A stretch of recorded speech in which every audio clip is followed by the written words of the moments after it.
स्वागत है दोस्तों आपका अपने चैनल रिव्यूज टाइम में। मैं हूं रविंदर। तो स्पोर्ट्स राउंड की आईपीयू की स्पोर्ट्स राउंड की काउंसलिंग की प्रोसेस आ चुकी है। यहां पर अगर आप देखोगे तो schedule of the sport round of the counselling of various programme B Tech इन्हीं सभी प्रोग्राम के बारे में आया है।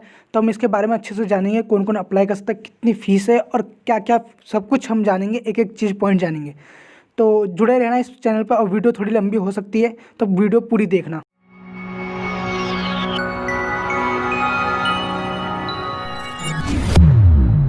तो डाउनलोड करते हैं हम पीडीएफ। यहाँ पे आपको दिखेगा पीडीएफ और मैं डाउनलोड करता हूँ।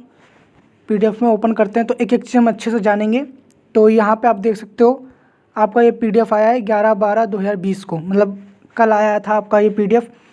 और हम सारे प्रोग्राम के बारे में जानेंगे। तो आपको यहाँ पे ये पता होना चाहिए कि ये जो कुछ प्रोग्राम आपको CET और नेशनल लेवल टेस्ट, ये दोनों अलग अलग कैसे है।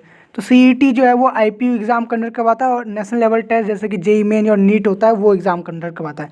तो LLM का अलग एग्ज़ाम होता है नेशनल लेवल का, BBA का और बीटेक वालों का। अब हमारा जो कोड है वो बीटेक 131 का है और मैं सबके बारे में बात करूँगा। तो एक चीज़ हम अच्छे से जानेंगे, एलिजिबिलिटी क्या है, फीस कितना है, स्ट्रक्चर क्या है और आपका चॉइस फिलिंग का डेट कब है। इस बार चॉइस फिलिंग आपकी ऑनलाइन हो रही है, वैसे ऑफलाइन होती थी हर बार, लेकिन इस बार ऑनलाइन हो रही है कोविड की वजह से। तो कोविड के गाइडलाइन के तहत हम भी एक अच्छे से जानेंगे। तो सबसे पहला हम अगर देखें तो पहले नंबर पे है fresh registration for the NVTA based, मतलब नेशनल लेवल टेस्ट। जिनने भी JEE मेन LLM ये इन सब के लिए स्पोर्ट्स राउंड में जाना चाहते हैं तो उनका 13 तारीख से स्टार्ट होगा और 15 तारीख को ख़त्म होगा। इसी 15 तारीख को उन्हें रजिस्ट्रेशन भी करना पड़ेगा। फीस स्ट्रक्चर सब कुछ हम अच्छे से जानेंगे, कितना पेमेंट करना पड़ेगा। और चॉइस फिलिंग भी इसी दौरान करनी उन्हें 13 से 15 तारीख तक। जल्दी जल्दी होगा इस बार स्पोर्ट्स राउंड, बाकी प्रोग्राम की तरह नहीं होगा जो काउंसलिंग में होती थी, लेट होता था। इस बार सब कुछ जल्दी जल्दी होगा क्योंकि इन्हें जल्दी से जल्दी ख़त्म करना है। तो यहाँ पे अगर हम देखें जो बिल्कुल फ्रेश है, बिल्कुल फ्रेश, जिनने अभी तक जो जैक में ट्राई कर रहे थे या कहीं और IBC आपके जो भी बहुत सारे जोसा की काउंसलिंग तो उसमें ट्राई कर रहे थे, लेकिन अब वो बिल्कुल उन्हें नहीं मिला या फिर नहीं चाहिए उस कॉलेजों में, अब बिल्कुल नए नए आए हैं।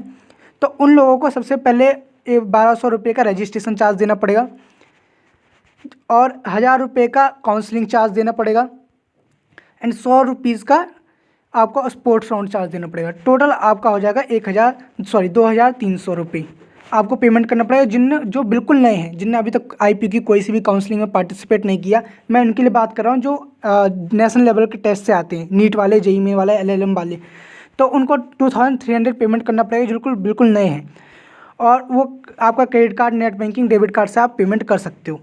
इन्हीं से करना पड़ेगा, डिमांड ड्राफ्ट इन सब का कोई फैकल्टीज़ नहीं है। तो यहाँ पे आपको समझ में आ गया जो 13 से 15 तारीख तक टाइम है उन लोगों के लिए। और टाइम भी देख सकते हो आप यहाँ पे।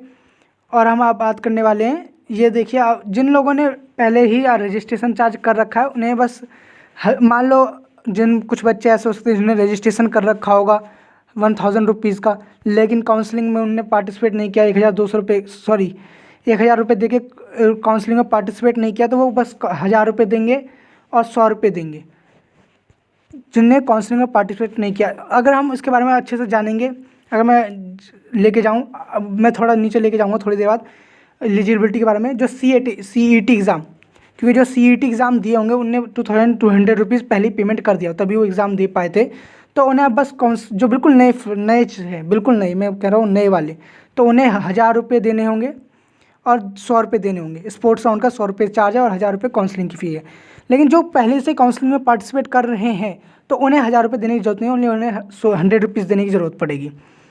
और यहाँ पे आपको देखो तो चॉइस मॉडिफिकेशन के लिए भी आपको 13 से 15 तारीख तक दिया, जो मैंने ऊपर में बताया था कि यूनिवर्सिटी के लिए, मतलब IPU के जो मेन यूनिवर्सिटी है द्वारका में के लिए और जो भी उनसे एफिलेटेड कॉलेज है उन सब के लिए आपको 13 से 15 तारीख तक चॉइस फिलिंग का डेट मिलेगा। और रिजल्ट आपका आ जाएगा 16 तारीख को, वेडनेसडे को। डिले नहीं होगा, मुझे नहीं लगता इस बार डिले होगा। और अब अगर मान लो आपको कोई कॉलेज मिलता है, इसके बारे में हम बाद में बात करेंगे, पेज नंबर बाद में आएंगे इस पर। हम एलिजिबिलिटी के बारे में जानते हैं कि कौन कौन दे सकता है। अगर हम यहाँ पे जाओ, हाँ देखो यहाँ पे दिखा रहा है who are eligible for the sports round.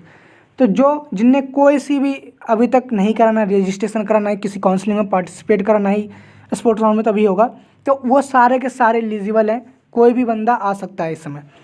Second number, जिन लोगों ने CET का एग्ज़ाम दिया था तो वो लोग भी आ सकते हैं जिनने बस सीईटी एग्ज़ाम दिया पर ऑनलाइन काउंसलिंग के लिए पार्टिसिपेट नहीं किया था, वो भी अब स्पोर्ट्स राउंड में आ सकते हैं। रस बहुत होता है इस स्पोर्ट्स राउंड में बाकी राउंड के मुकाबले।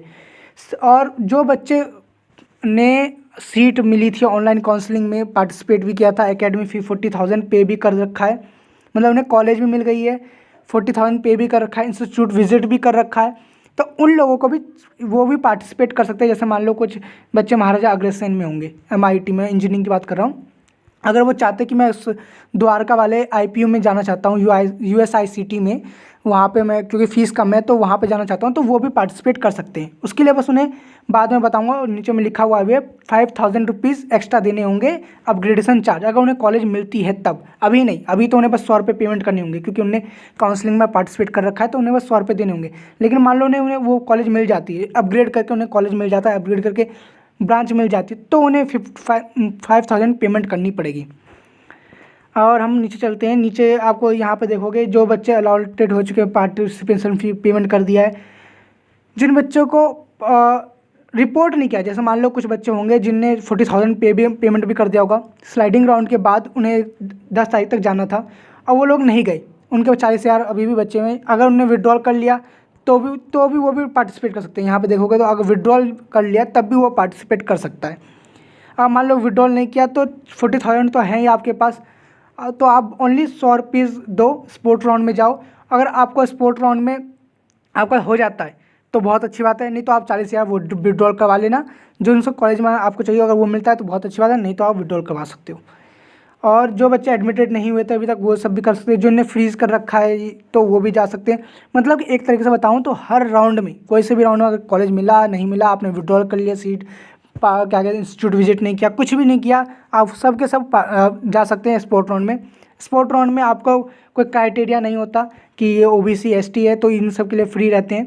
उसमें आपका JEE मेन के बेसिस पे या फिर आप जिसने भी आपने जो भी एग्ज़ाम दिया था उसके रैंक के बेसिस पे आपको मिलेगा। स्पोर्ट राउंड में आपकी बात की जाए तो आपको अगर मान लो अगर कोई कॉलेज मिल जाता है तो आपको 40,000 का पेमेंट करना पड़ेगा, और बाद में जाकर इंस्टीट्यूट विजिट करके आपको बाकी का पेमेंट करना पड़ेगा। अगर मैं अभी दिखाने वाला हूँ इंस्टीट्यूट विजिट आपको कब करना है, रिजल्ट आने के बाद। रिजल्ट आपका 16 तारीख का आ जाएगा, उसके बाद कैसे क्या करना है। और यहाँ पे आप देख सकते हो, यहाँ पे अब मैं ऊपर चलता हूँ, ऊपर आपको बताता हूँ बाकी चीज़ें। यहाँ देखिए, यहाँ तक हमने ऊपर तक कर लिया था। और जैसे मान लो आपको 20 तारीख तक रिजल्ट, 16 तारीख को रिजल्ट डिक्लेयर हुआ और 16 तारीख से 20 तारीख तक आपको पेमेंट करने का ऑप्शन मिलेगा। मान लो अभी हमें पता नहीं है कि आगे स्पोर्ट्स राउंड होगा कि नहीं होगा, इसके आगे सीट खाली रहेगा तो हो सकता है, लेकिन आपको 40,000 पेमेंट करना पड़ेगा। 20 तारीख तक आपको डेट दिया हुआ है। जो भी बच्चे, अब वो क्रेडिट कार्ड, डेबिट कार्ड, इन सब से कर सकते हैं 20 तारीख तक। सीट अलॉटमेंट लेटर भी आपको 20 तारीख तक मिलेगा। और विड्रॉल करने की, अगर आप 40,000 विड्रॉल करना चाहते हो वो भी 20 तारीख तक मिलेगा आपको, 20/12/2020 तक, 12 बजे तक, उससे पहले कर लेना। और अलॉटमेंट लेटर भी आपको विजिट जो करना पड़ेगा ना इंस्टीट्यूट में, 20 तारीख तक तो हो गया जिसको होना था, 21 से 24 तारीख तक आपको इंस्टीट्यूट में विजिट करना होगा अपनी सीट को, बाकी पेमेंट करके। मान लो 40,000 आपने पेमेंट कर दिया, बचे हुए जो भी फीस होते हैं वो आपको इंस्टीट्यूट में उसी साल का पूरा पेमेंट करना पड़ेगा, तभी आपको सीट मिलेगी। तो आप यहाँ पे आप देखोगे, यहाँ पे आपको समझा रखा है वो जो मैंने ऊपर बताया था कि 1,000 रुपये, 1,200 रुपये, ये सारे रिफंडेबल होंगे। 100 रुपये आप जो भी दोगे वो सब के सब आपको वापस नहीं मिलेंगे। हाँ, 40,000 वाले अगर आप देते हो तो वो आपको वापस मिल सकते हैं, अगर आपको इंस्टीट्यूट अगर पसंद नहीं आया तो, या फिर आपको जो कॉलेज मिला वो आपको पसंद नहीं आया तो। और मैं यहाँ पर और भी देखो, यहाँ पर दिखा रखा है, मान लो आपको कॉलेज मिल चुका है, आपने इंस्टीट्यूट विजिट भी कर लिया सेफ साइड के लिए, अगर आपको बाद में आपको अपग्रेड करके आपको कॉलेज मिलता है तो आपको अपग्रेडेशन चार्ज आपको 5,000 पेमेंट करने पड़ेंगे। कोई बात नहीं है, अगर आप कॉलेज के लिए अगर आपको अपग्रेड अच्छा कॉलेज मिलता है तो आप पेमेंट कर देना, इसमें कोई 5,000 कोई मेन इंपॉर्टेंट चीज़ नहीं होता।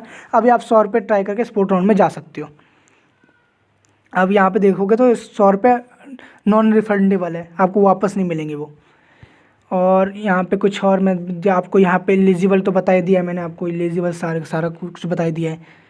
आपको अगर कुछ और जानना हो तो कमेंट सेक्शन खुला हुआ है, कमेंट सेक्शन में आप बता सकते हो, या इंस्टाग्राम पे भी बता सकते हो। इंस्टाग्राम में ज़्यादा चलाता नहीं, लेकिन अभी मैं कुछ दिन चलाऊँगा तो आप मुझे वहाँ पे भी कमेंट कर सकते हो। और अगर आपको जो भी ऑफर लेटर मिल जाएगा, 20 तारीख को आपको ऑफर लेटर मिल जाएगा। डॉक्यूमेंट के लिए आपको मैं वीडियो बना रखा है, अगर आपको भी ऊपर भी दिख रहा होगा आइकन में, तो डॉक्यूमेंट वेरिफिकेशन के लिए होगा। आपको जैसे कि आपको कॉलेज मिल गया 40,000 आपने पेमेंट कर दिया तो 39,000 आपको पेमेंट करना पड़ेगा IPO के में। और बचे हुए जो भी जैसे मान लो 1,40,000 पे शायद होता है फीस, तो बचे हुए आपको 80,000 या 90,000 जो भी होता है सबका अलग थोड़ा अलग अलग होता है, वो आपका पेमेंट करना पड़ेगा। कोविड का गाइडलाइन का आपको फॉलो करना पड़ेगा। जिनका रिजल्ट नहीं आया वो 31 दिसंबर तक रिजल्ट दे सकते हैं। जैसे कि मान लो कोई कंपार्टमेंट वाला बच्चा हुआ या फिर कॉलेज में अभी तक आपका रिजल्ट नहीं आया जो कि सेकेंड ईयर में आना चाहते हैं, विड्रॉल ऑफ द काउंसलिंग के लिए आपको यहाँ पे दिखा हुआ, आप यहाँ पे पढ़ सकते हो। वो आप अपने पासवर्ड से विड्रॉल कर सकते हो जो भी आपने करा होगा। और आपका यहीं तक था। तो आपको वीडियो अच्छा लगा हो तो एक लाइक कर दो, और जो भी आपके दोस्त हैं जिनको कॉलेज अभी तक नहीं मिला उन्हें एक बार शेयर कर दो वीडियो, जिससे वो स्पोर्ट्स राउंड में पार्टिसिपेट कर सकें। और अगर चैनल को सब्सक्राइब नहीं किया तो सब्सक्राइब करके नोटिफिकेशन बटन जरूर दबा लेना, क्योंकि IPO का अभी खत्म तो हो गया, पर IPO के बारे में अभी बहुत कुछ होंगे जो कि मैं आपको वीडियो में बताता रहूँगा। IPO हरियाणा यूनिवर्सिटी के बारे में जो भी कुछ आता रहेगा मैं बताता रहूँगा। तो थैंक यू फॉर वॉचिंग।